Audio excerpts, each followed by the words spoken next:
known as the Duck Hotel. This hotel was founded back in 1869 by Colonel Robert Brinkley.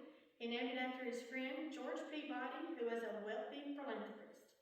The first location was in Memphis.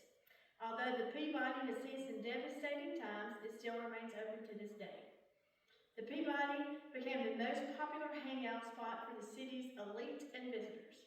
But quickly it suffered some hardships, which included the yellow fever epidemic, which led to the closing of the doors in 1923. The Peabody did not stop there. 2 years later, they built a new building. In 1930 is when they became famous for the ducks, as two friends, Frank Schultz and the general manager of the Peabody and Chip Barwick, returned from a hunting trip and placed 2 live ducks in the water fountain. They could use live decoys back then. Ever since then, the Peabody has been known as a Duck Hotel. The hotel has 12 stories, 625 rooms, and is considered to be bigger than any hotel in New York City at that time. Sorry, I'm trying to get my paper down.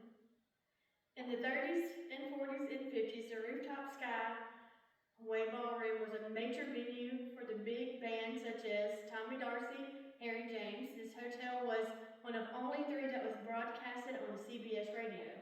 But not only did Tommy and Harry play here, but so did Elvis Presley, who signed his RCA Records deal there at the Peabody in 1955. He also held his junior and senior prom there. Neil Diamond was another famous singer-songwriter who graced the doors of the Peabody, and he wrote Sweet Caroline while staying in the hotel.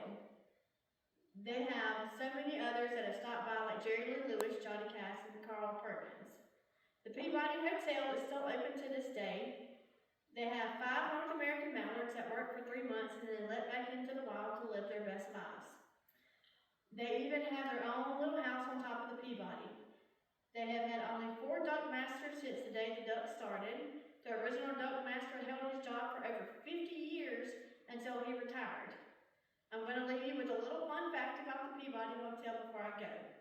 The Chesapeake French restaurant held inside the Peabody does not serve duck. It hasn't been on the menu since 1981. It's the only French restaurant that does not serve duck. But last but not least, the Peabody Hotel is mentioned in a Jimmy Buffett song, Math Sucks. The line states, quacking like the Peabody Ducks.